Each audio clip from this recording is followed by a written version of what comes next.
Mesdames et messieurs, bonsoir. Bienvenue au téléjournal 22h. Ce soir, nous allons faire le récapitulatif de l'année 2013 pour la Russie. Ici Nadège et Claude Pommier. L'économie a été en hausse cette année en Russie. En effet, la production de pétrole a augmenté de 1%, soit presque 525 millions de tonnes de pétrole. Cependant, la vie ne peut pas toujours être aussi rose. En effet, la Russie a clos son année 2013 en étant victime de 2 attentats suicides dans sa ville de Volgograd, la 12e ville la plus peuplée de Russie. Ces attentats font à ce jour plus de 34 morts et plus de 60 personnes sont toujours hospitalisées dans les hôpitaux de la ville.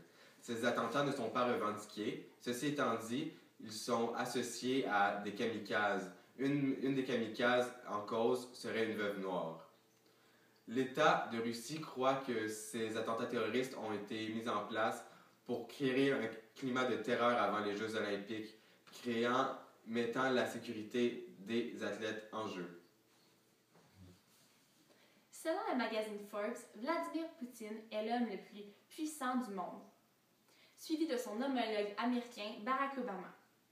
Premièrement, Vladimir Poutine a manipulé l'Ukraine en l'achetant 15 milliards d'obligations pour que cet allié économique ne se joigne pas à l'Union européenne.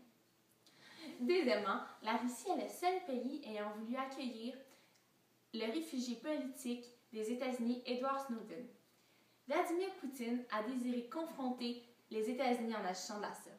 Finalement, la Russie a été très impliquée dans le débat de l'intervention militaire en Syrie.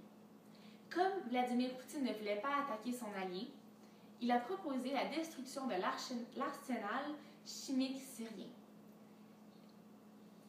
Cette proposition fit plaisir à Barack Obama, qui ne voulait pas réellement attaquer la Syrie. Merci Nadège. Et pour conclure ce téléjournal 22h, parlons de la libération des 2 membres de Pussy Riot, un groupe punk rock féministe.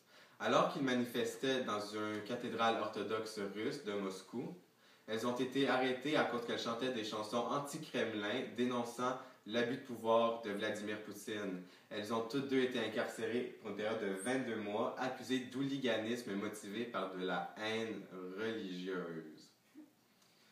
Ouais, merci d'avoir été là et à la semaine prochaine.